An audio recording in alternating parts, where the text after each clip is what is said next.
today's speaker is one of our faculty, Associate Professor Dr. Fenyo, who is also the head of the Computational Proteomics Laboratory. He has a PhD in physics from Uppsala University in Sweden, and he brings 25 years of experience in the proteomics field, and he has published over 80 scientific publications.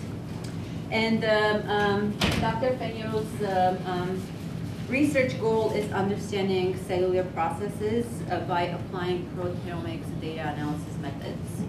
So please welcome our speaker. Thank you, Armina. Thanks.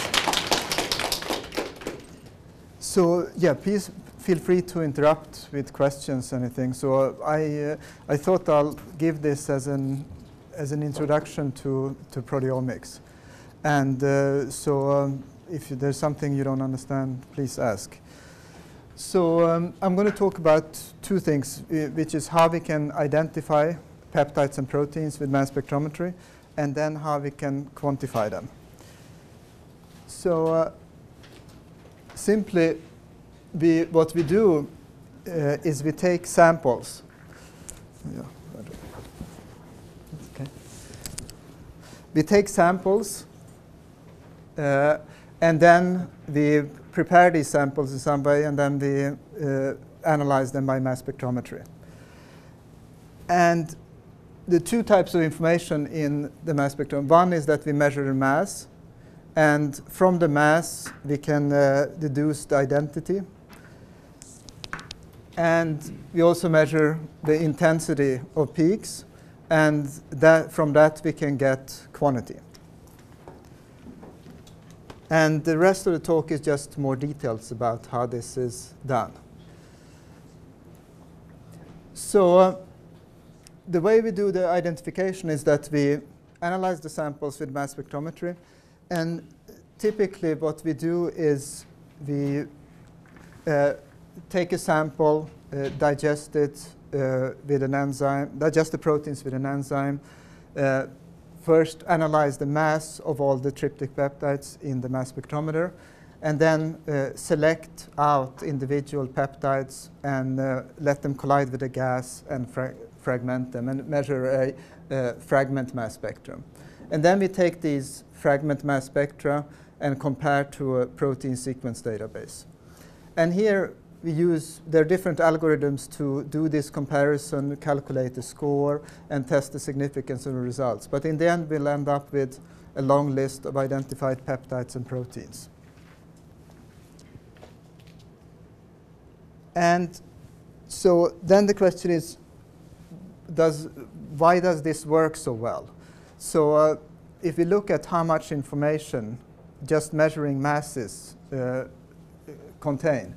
So here, if we just take now the human proteome and just look at it in the computer, and we digest it with trypsin and just count at different mass accuracies how many peptides match a certain measurement. So for example, if we measure a tryptic peptide mass at 2000 Dalton at 1 ppm accuracy, which is possible with the modern instruments today, we see that there are an average about 4 peptides that match. So we go from all the peptides in the whole human proteome, which is a few 100,000, down to just 4 peptides.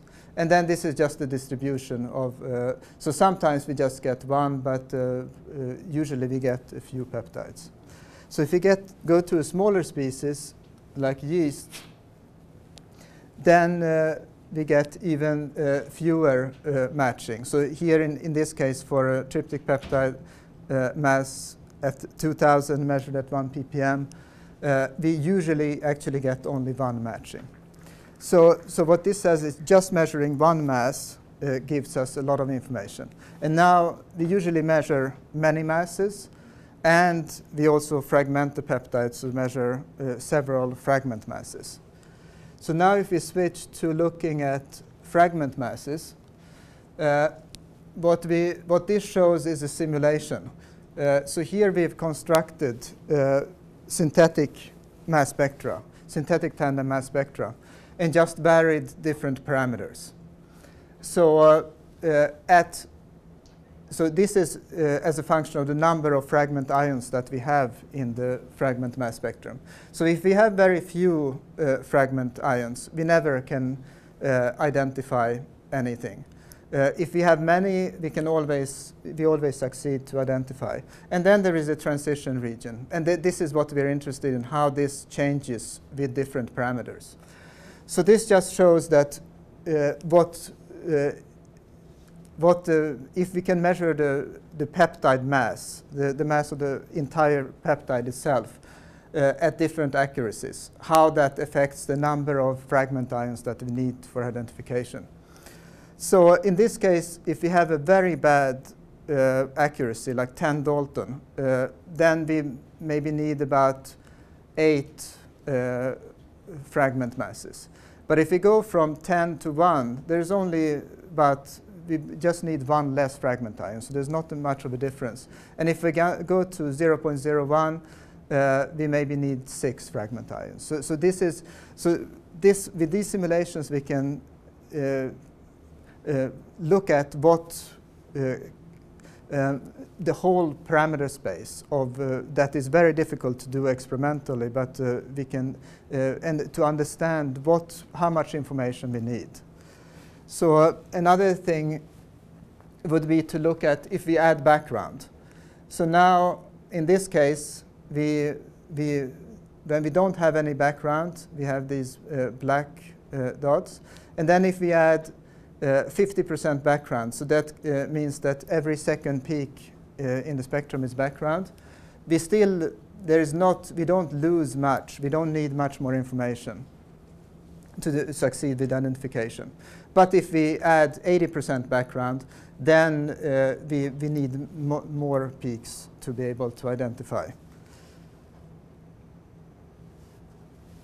So, but now the previous one here was, if you go back, the fragment mass accuracy was 0.5 Dalton. And usually nowadays we can measure this at much higher accuracy. So if we do that, now there is the effect of adding the background goes away. So that here we can again regain that. So these kinds of simulation can be very useful to design experiments and see what is important and what for the specific experiment. And here is another case. So if one is interested in phosphopeptides, so in this case, so if you compare unmodified peptides and phosphopeptides, we need on average about 1 extra fragment ion to identify phosphopeptide. So the reason that phosphopeptides require more information is that we search a bigger space. So in a regular search, we just calculate every tryptic peptide, possible tryptic peptide that's in the database. But when we look at phosphopeptides, we test all the serines with and without phosphorylation, all the threonines with and without, and the tyrosines with and without. So that increases the search space very much, and therefore we need more information to get the same sensitivity. So now, if we look at another case where we want to actually exactly localize the modification. So let's say that this is our modified site, but then we have another site that's potentially modified, but in this case 3 or more amino acids away. We see that localization is as easy as identification. But if the possible site is closer, then we see that we need more and more information to be able to localize that, because we actually, in this case, we do need to get a fragmentation between the potential sites.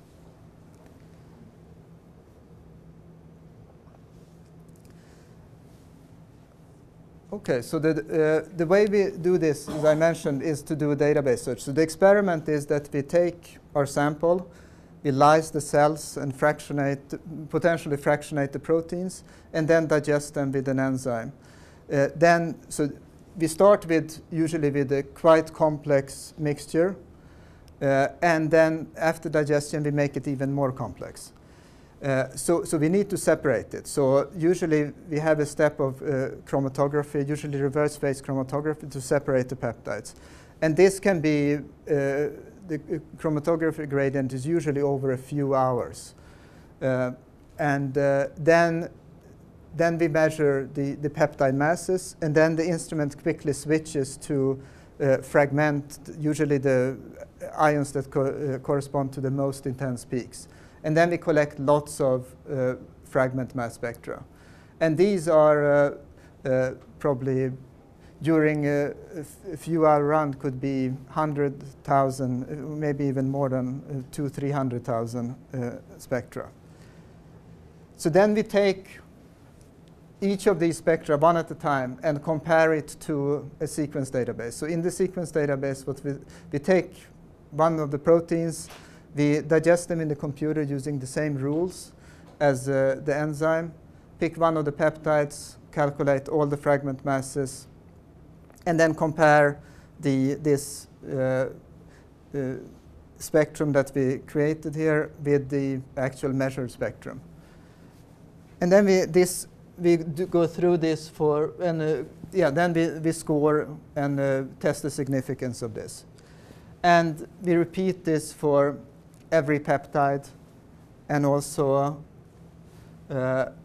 for every protein. Oh, there are some chairs up here, by the way.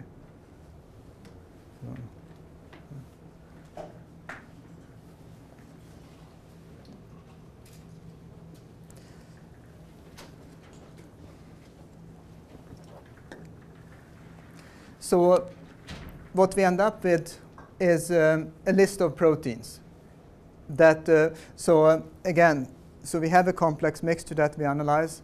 So we'll end up with usually a long list of proteins, maybe the thousands. Sometimes people can even identify up to 10,000 proteins in a sample if they do extensive fractionation. So, and these proteins are usually characterized by an expectation value.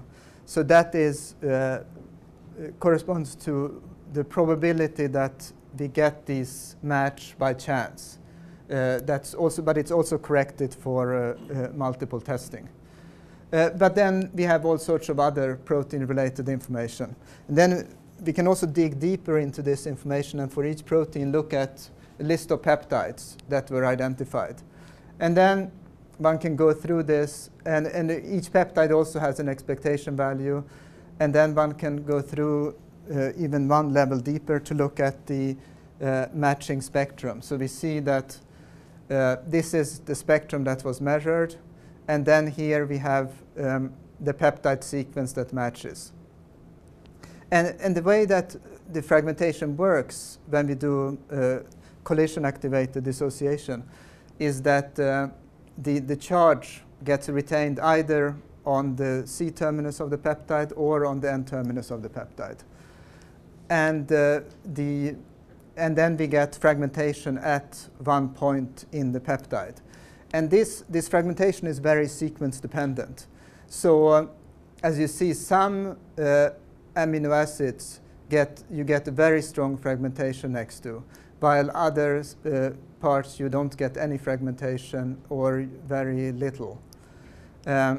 So the way that, so the red, the peaks that are marked red here is when the charge is retained on the C-terminus. Those are called Y ions. And the blue ones are the B ions when the charge is retained on the N-terminus.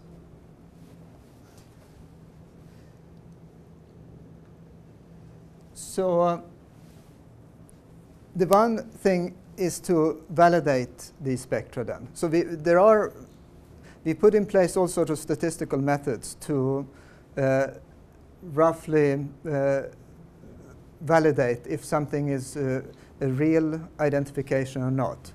But often if one is really interested in a specific protein and one wants to look at in detail whether that validate whether that result is real, one way of doing it is to go to this database called GPMDB. So there are some chairs up here.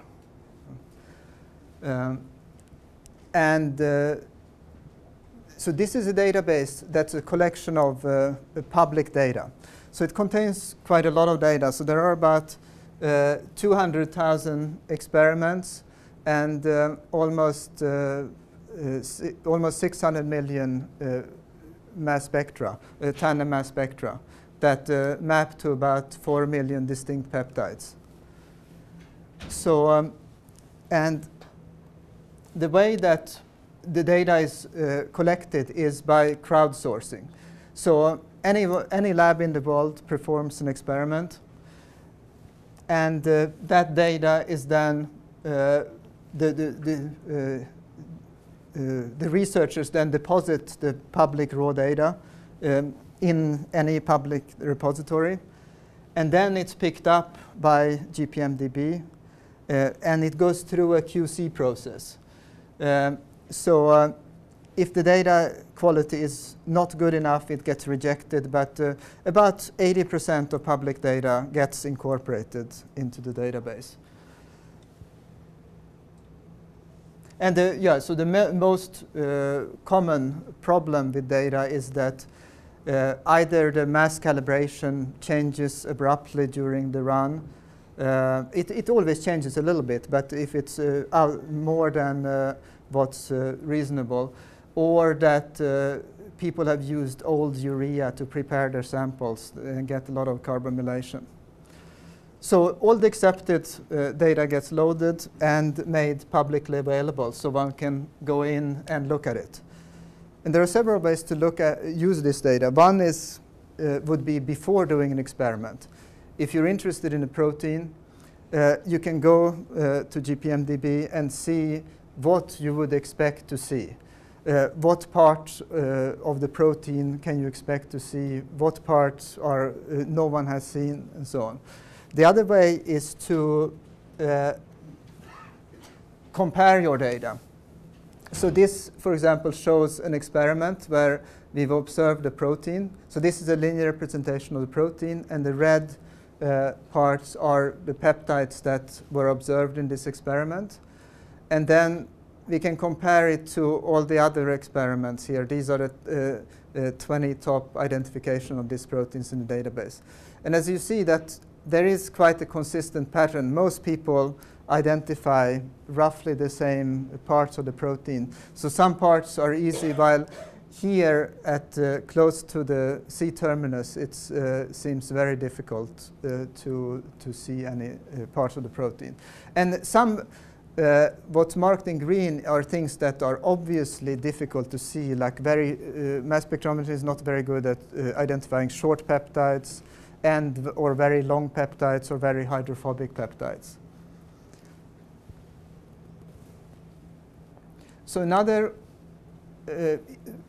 kind of information that one can use is the frequency. So for example, this is for one example for a protein catalase, that these are the top peptides that were observed and the number of times they've been observed in different experiments. And if one just plots these peptides as a function of the observed frequency, one can then use this information to look at if you observe this protein. Are you observing mainly these peptides up here, or do you only see like this peptide here? So if you see something that's very different from what other people see, then one should be suspicious. Because right now, there is so much, at least on human and yeast and mouse, there's so much data in the database that it's quite unusual that someone finds a new peptide or find a new peptide or a new protein that hasn't been observed several times before. And that's because everyone does proteomics experiments pretty much the same way. That it's only when a new instrument comes out or someone does a radically different way of separating their protein or enriching their proteins that one usually observes new things.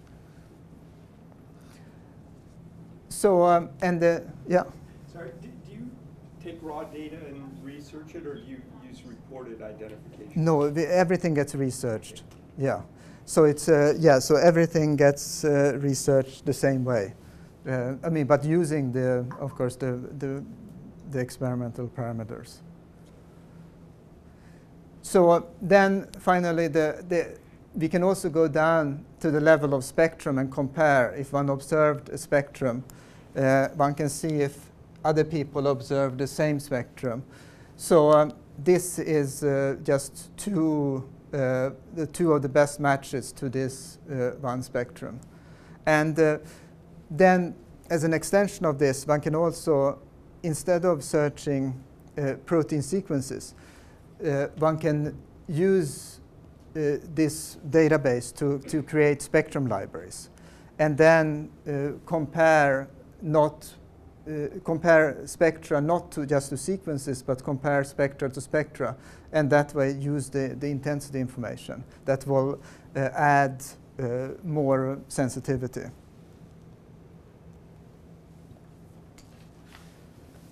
So now I'm going to switch to quantitation. So is there any questions on this? Okay. So in quantitation, it's the same experiment. It's just that we look at different things. So far, we've really only looked at the mass measurements. But now we're going to look at the intensities also. So again, in the experiment, we take our sample, we lyse it, maybe fractionate the proteins, digest them, separate the peptides, and do mass spectrometry analysis. So what we're interested in is the concentration of a certain protein in a certain sample.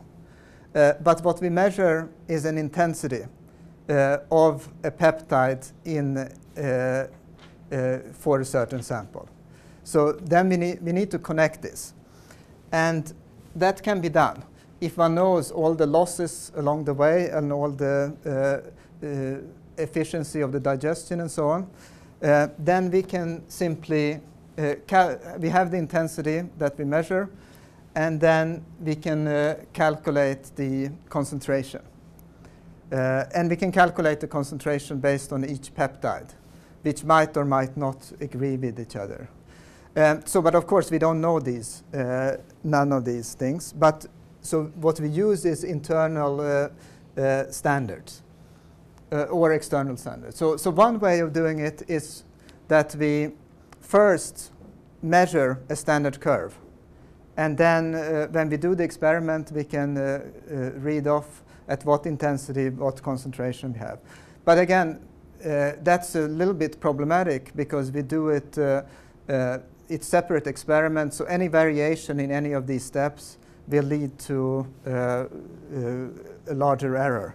So you're running one sample and you cannot run a standard curve? Yes, we will, we'll get to that. So that's what we do when we use stable isotopes. So this is, so there are better methods than this, definitely. But this is one method that is quite often used. So another way is that you don't run a standard curve, but you compare two samples. You run two samples separately, and then you compare them. And this method is used a lot. So the assumption is that every time you run this, all these losses and conversion factors are the same. But another method is to then, which usually gives a much better result, is that you label your cell culture from the beginning. And this is usually done with cell culture. So you have the regular amino acids in for one cell culture, and then you compare it to where you grow with a medium that contains usually heavy arginine and lysine. So then you write here, you mix the two together. So all the losses that come after the mixing will be the same if you design your label the right way. Not all labels were, but usually if you use carbon 14 or nitrogen 15, that will be carbon 13 and nitrogen 15. That will be the case. So what you have then is you measure the two intensities of the heavy and light for each peptide in the same spectrum. And the only thing that matters is what happens before this mixing, really. So that's the only assumption you make. That, of course, the one thing is that the heavy amino acids shouldn't affect the way that the cells grow. Which they might do a little bit, but usually this is a very good approximation that this is that you don't get any differences. And Tom, you worked a lot with this method, yeah. It's our favorite. And it works, yeah. So if we now compare these two very different methods. One where we don't use any label, which is called label-free, and the other one is the metabolic labeling. We can see from this experiment in Tom's lab that the metabolic labeling gives a much tighter distribution. So this is comparing two samples that are identical and just looking at what variation the method gives. So we can see that we definitely get a much better quantitative accuracy with the labeling method. So, and that's of course because here in the label-free we assume that all this is constant, while here we just assume that this what happens before the mixing is constant. So one can improve on the label-free method, and which was shown in this paper, is by running replicates. So one can, for example, run. So this was an experiment where phosphotyrosines were immunoprecipitated with an antibody. So and then they were fractionated on a gel and then digested. So in this case, there were one replicate of each, and here there were 3 IPs that then were mixed together, 3 fractionation that then were mixed together, and then finally one digestion. So there was no extra mass spectrometry time involved in these replicate runs. But still, one could get, compared to just running one replicate, which is the widest distribution, one could get slightly narrower distribution, but it didn't reach the accuracy of the metabolic labeling method. So then again, one thing that one should has to ask is to what is a significant change. So and there, the best way to do it is to of course measure these curves, because then one can actually use these curves to say what the probability is that by chance you would get such a difference. And so nowadays people are doing that more and more, but traditionally that wasn't done very much. So one interesting problem that has been probably one of the success stories of proteomics is to look at protein complexes. So a lot of proteins in the cells, they work in complexes, not on their own. So here we have one example of a protein complex. So usually the way to do this is to genomically tag one of the proteins with a protein where we have a very good antibody. So for example, protein A, GFP, or FLAG, or some tag like that. And then, of course, in the cell, this complex lives in a surrounding of a lot of other proteins. So when we, so usually then the tag is then captured on a magnetic bead. And we want to try to wash away all the proteins that are not part of the complex while keeping all the proteins that are part of it. But that's very difficult. And usually we lose some of the proteins part of, and we get some binding of proteins that are irrelevant, that are just sticks to some part of this pullout, usually when the cells are disrupted. They wouldn't bind really in their natural environment. So then we just wash this off and analyze it by mass spectrometry. And use the same methods to identify what is there and what is not there. So, but one problem here is these. The ones that, so if we wash pretty hard, we lose parts of this. But if we don't wash very much, we get irrelevant proteins stuck. So one method that where one can use quantitation and stable isotopes is called iDirt. So the idea here is to take the tagged protein and, for example, grow that with light amino acids.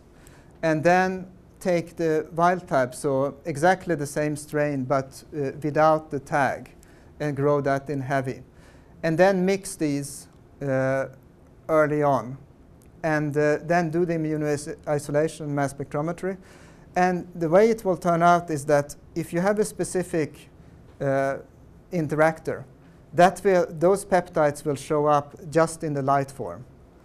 But if you have both the heavy and the light forms, those will be non-specific because they will come from both of these equally. But unfortunately, it's usually not that easy, and this is the ideal case.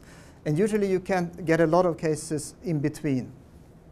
And usually because if you have something that exchanges very fast, that will then lead to cases in between these two. But you can definitely sort out things that are specific. And so this is one method that can help quite a bit. So another thing that one can study with quantitation is protein turnover. So the idea is, so first one grows the cells in heavy, with heavy amino acids in the medium, and then moves it over to light medium.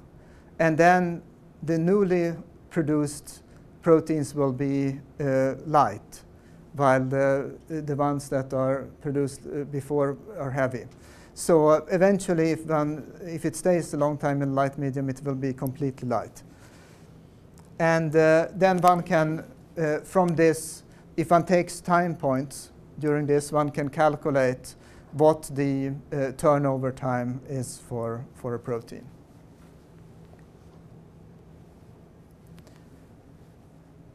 So one problem with the original metabolic labeling is, of course, if one wants to look at patient samples, one can't metabolically label them. And some people have done some heroic efforts to metabolically label whole animals, like mice.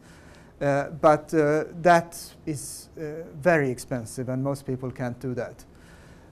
But another method, for example, would be if one is interested in breast cancer, to take a lot of breast cancer cell lines and grow each of them in heavy medium, and then use this mixture of heavy peptides that come from all the different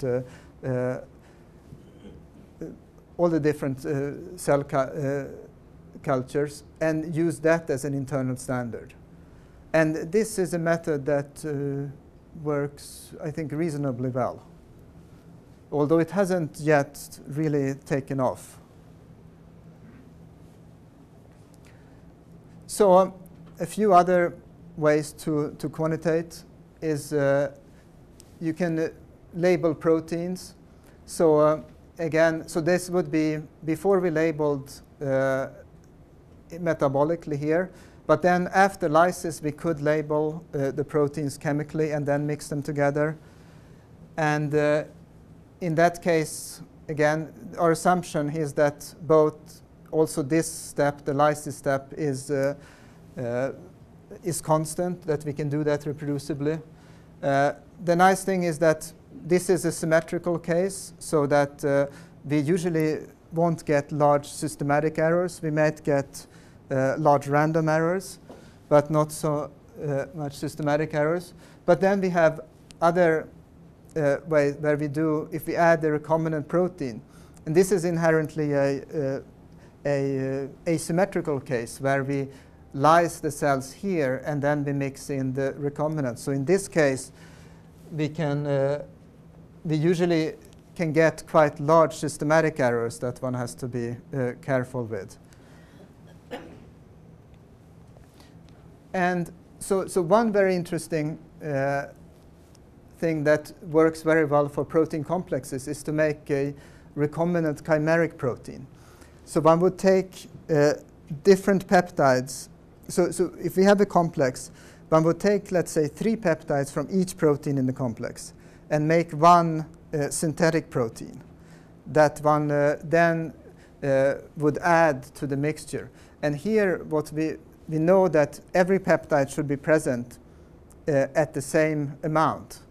So what we can do with this is to very nicely get stoichiometry of the protein complex, which is very difficult to get any other way.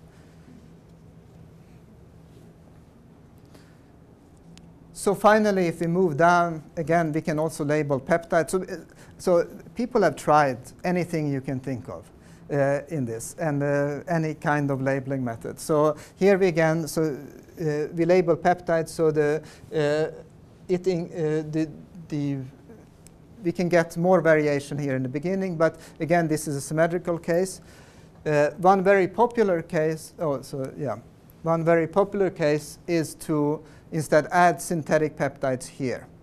And again, this is asymmetrical. So here we can get quite large errors, systematic errors. And that has been shown now in several papers that that's the case. So the one thing that has been proposed in connection with this is that to put in an antibody enrichment step after this. Because that, if we have then antibodies against a few peptides, we can enrich for those and increase the detection limit 100 or 1,000-fold for those peptides.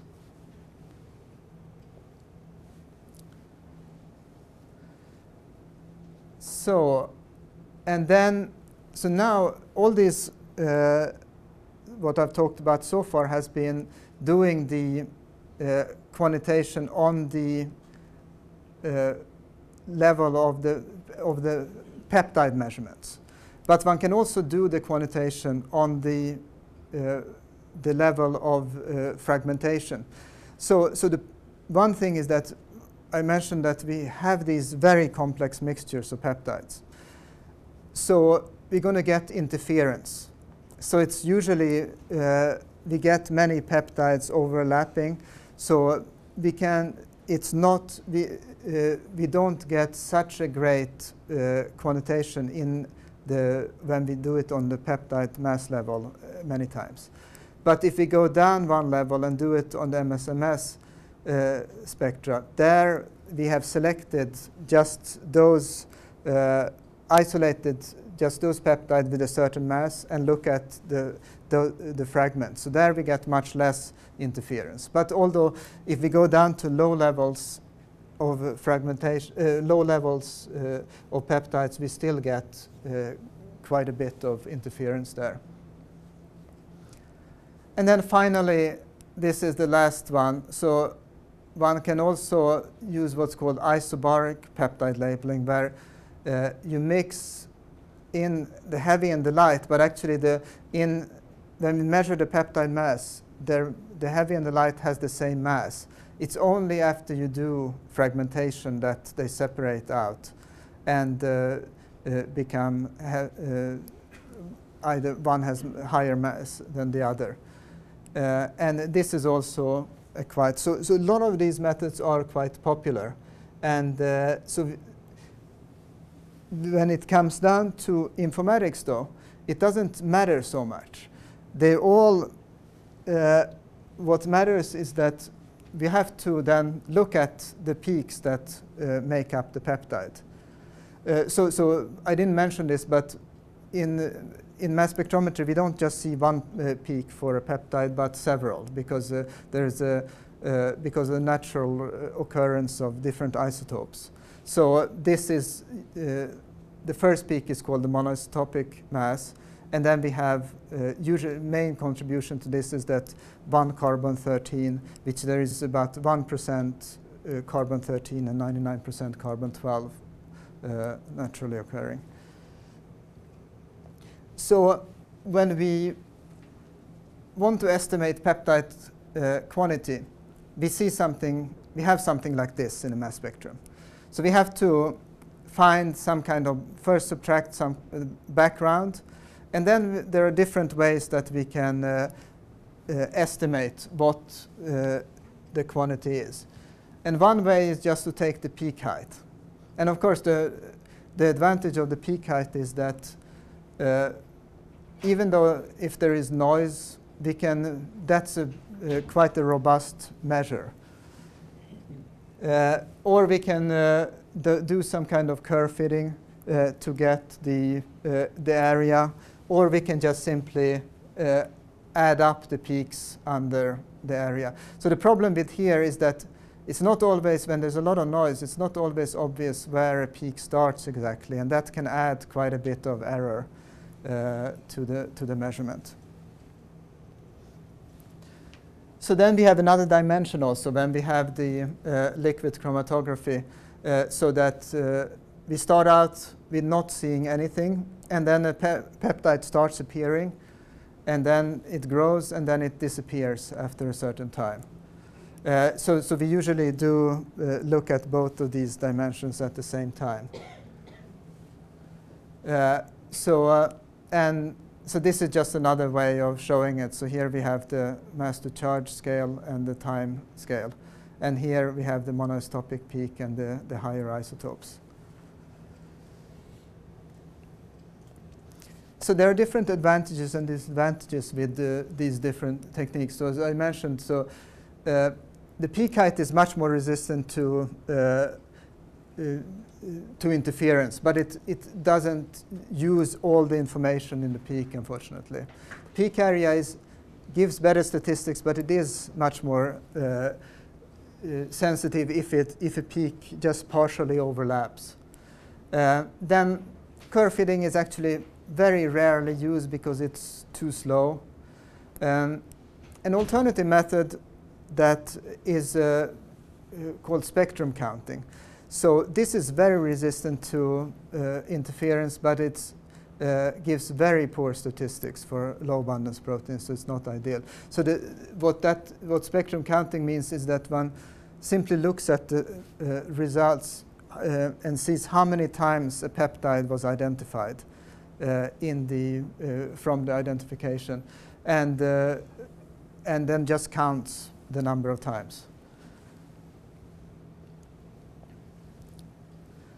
So I'm going to return back to identification a little bit now. So far with identification, what I talked about is that the sample corresponded very well to what's in the protein sequence database. But that's not always the case. And I'll just bring up a few examples of where that's not the case. So one example is antibodies. So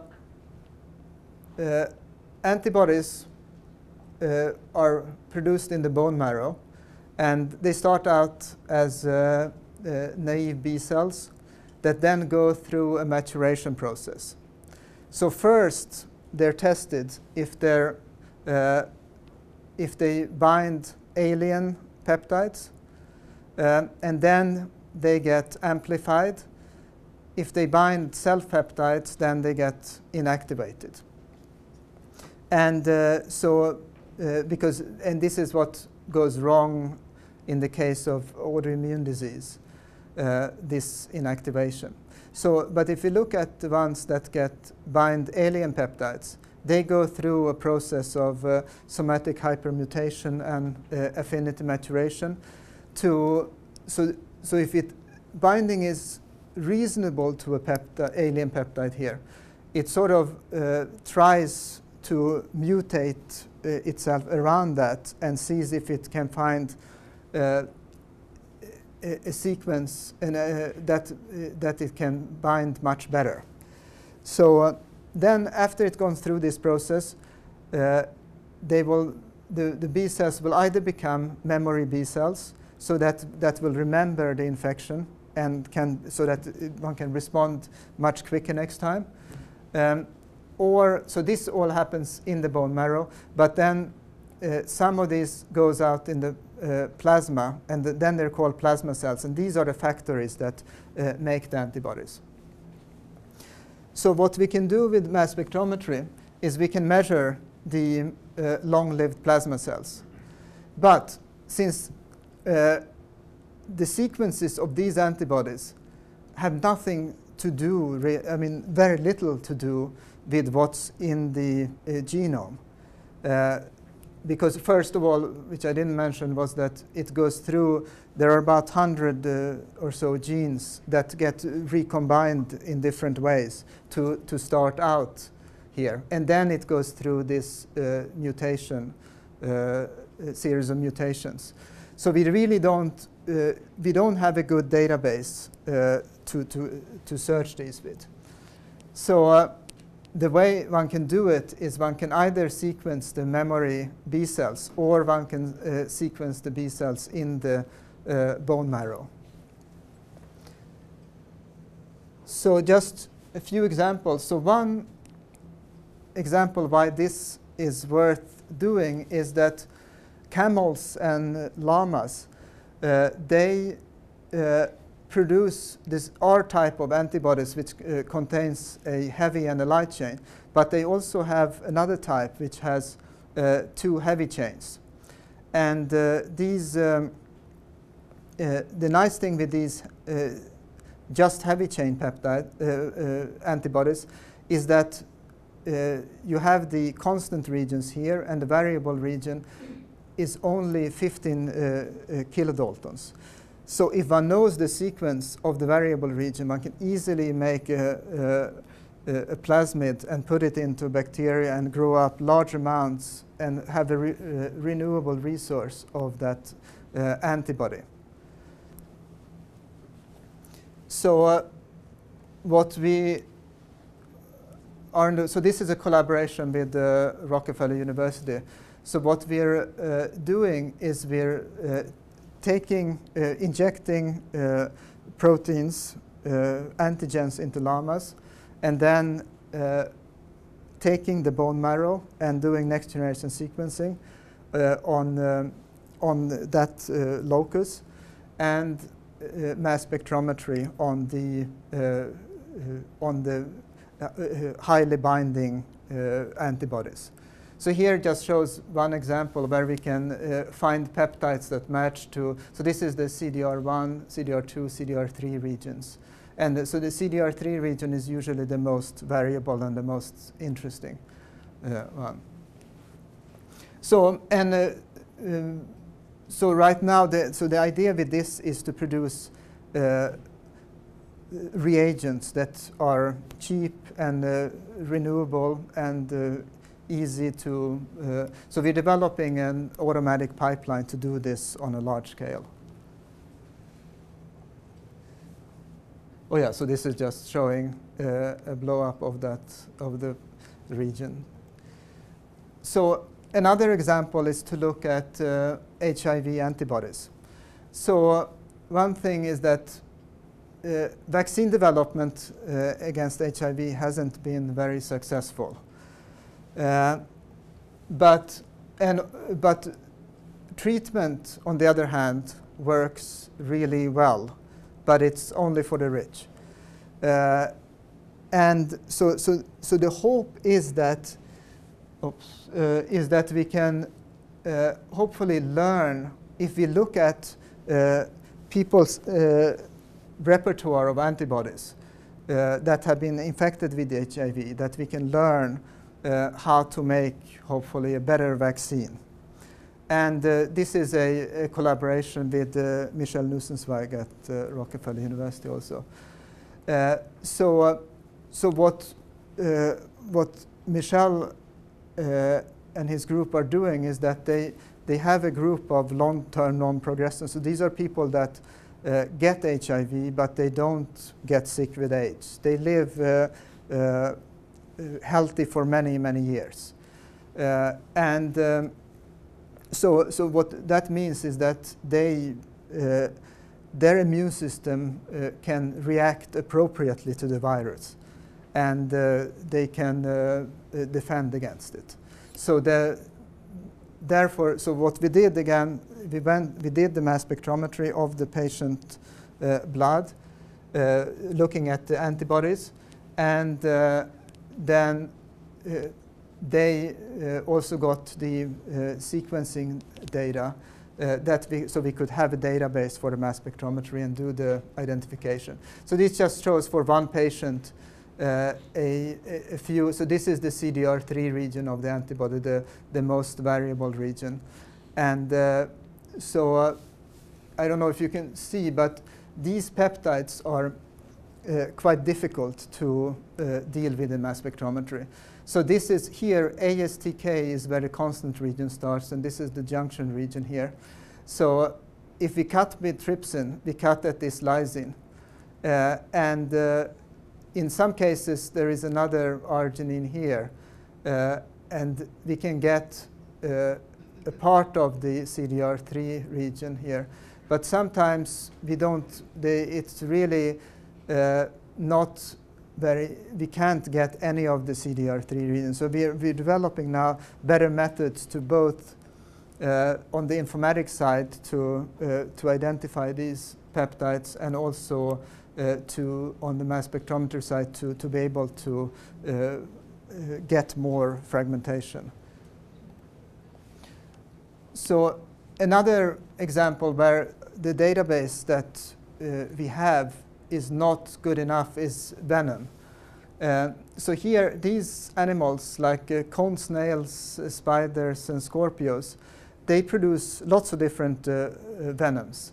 And every species produces a whole cocktail of different venoms. And they modulate ion channels. And they can modulate ion channels in very specific ways.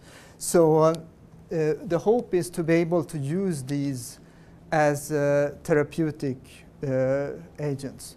And actually, one has been approved already by the FDA for treatment of chronic pain. But it's very difficult to characterize them, mainly because they're small, highly disulfide bonded proteins that we don't have a database to compare to, and they're highly modified also. And the final example I have is tumors, where we can have lots of rearrangements. So we might know, we have sequenced the human genome, but if we look at in a tumor cell, we can, in some cases, we don't have much rearrangements, but in other cases, we can have very large rearrangements. So the tumor genome doesn't correspond to the actual, the reference genome.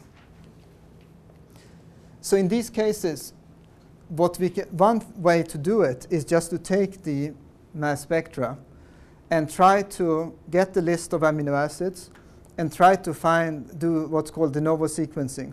So try to find differences between peaks that corresponds to these masses, and to a whole lot of modifications also. And some people are very good at this and like doing it, but it's usually quite tedious, and you can spend maybe a few days with one mass spectrum. So it's not, but the surprising thing is that no one yet has made an algorithm that can do this better than a human, which is quite surprising because many people have tried. But luckily, sequencing is cheap, and it's getting cheaper. So what one can do in these cases is to combine proteomics with next-generation sequencing. And then that way, well, one can get much more out of it. So what we do is we take the same sample, do for one part of it for proteomics, the other part of it for either resequencing the genome or for transcriptome sequencing, which probably is the most better way to go to create the personalized protein sequence database. So here now, when we have these short reads from the next generation sequencing, we can either align them to the genome to create transcriptomes, or we can do de novo assembly. And then the potential things that we are expecting to find if we do this for tumors is that we'll find a lot of somatic and germline mutations, and also quite a bit of alternative splicing, and potentially a few gene fusions and some novel expression. And so this, well, I'm going to show a little bit of data from a project called the CPTAC project. It's an NCI initiative to do proteomics, and it's on cancer samples. And the consortium is starting out with looking at quite a few samples from the Cancer Genome Atlas. So they have done many different cancer types and a lot, up to 1,000 tumors per cancer type. And the proteomics effort will be much smaller, but the idea is to complement this genomics effort. So the questions that one will try to answer is, are the genomic aberrations detectable on a protein level? Is there effects on the protein function and so on? And try to understand both cancer biology and also see if one can go from there to clinical applications, like looking at, can we subtype the cancers better to be able to select more effective treatments? So just one example. So we take a primary breast tumor, make mouse xenograft, mainly to be able to produce more sample and to be able to distribute it right now to the whole consortium. And then we take one part of the sample and analyze it with an Illumina machine to get the RNA-Seq data. And then take the sample and do proteomic analysis. So this is to do some protein separation. And then we analyze it by very fast mass spectrometer. So then if we look at what happens if we do search different kinds of databases here. So this is the regular proteome database, where we can identify roughly 45,000 proteins. If we then, one can take the whole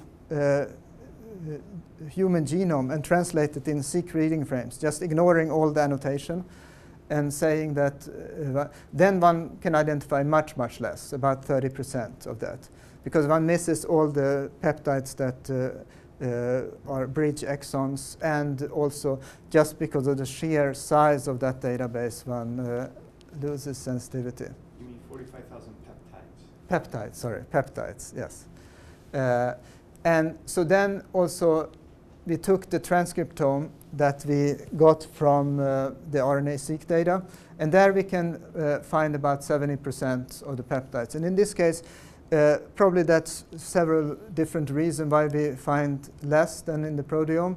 One is that not all proteins have RNA in the tumor. Like, for example, all the blood proteins will be produced somewhere else, and a lot of the structural proteins will have had RNA, but not anymore. But also, probably, we're now working on some higher quality data, so we hope that this will increase somewhat. So, but the interesting part is that in the transcriptome, we find about 5% of the peptides are only found when we search the transcriptome.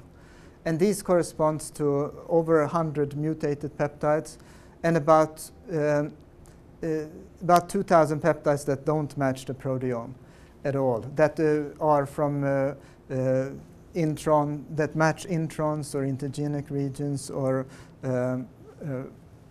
other things that we only observe in the transcriptome. So this is just one example of that. So here we see chromosome 7, and we're looking at a region about a little bit over 4,000 base pairs. So here we see is a gene from RefSeq. We just see one of the exons here. It continues. There's another several exons on that side and several exons on this side. And here is the RNA-Seq data. And from the RNA-Seq data, we see that this exon is actually connected to three exons here that are not annotated in RefSeq. But we both observe RNA evidence for them, and we observe protein evidence. That we see 3 peptides that match to these 3 exons, and one peptide actually that's bridging these 2 exons.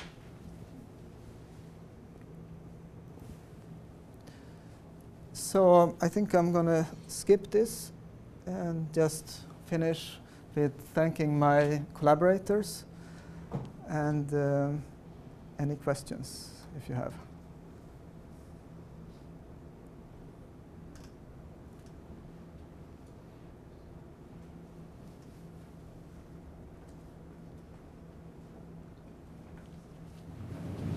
So I'm wondering, like, people tried to use this kind of proteomic data to predict different phenotypes, like for diagnosis of certain diseases?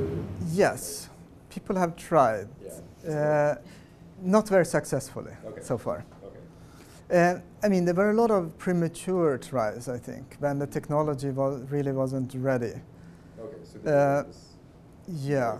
The other problem is that it is difficult to get a large, to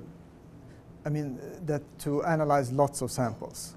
Okay. So there are very few studies with where a lot of patient samples have been studied. Okay. What's the typical number of patients for these kinds of studies? Or like the order of magnitude? 20, 30. Okay. Okay. Yeah. That's the high end. Okay.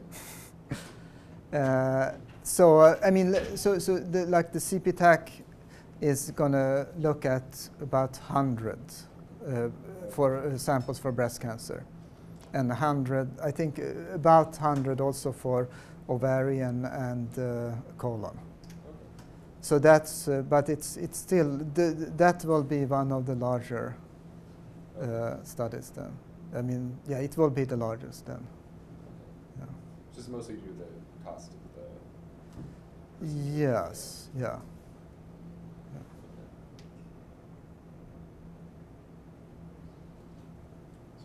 David, you mentioned that there was a problem with spiking in labeled peptides, the aqua strategy. Yes. Is it because of interference, or is there another problem? No, yeah, so I mean, it's also interference, but it's also that probably digestion efficiency, that it's not that you put in the peptides and you get a systematic shift because the digestion is not complete or the mixing is not, so you can get it in both directions. And you remember in Steve Carr's paper, I mean, you were on that paper, I guess, yeah.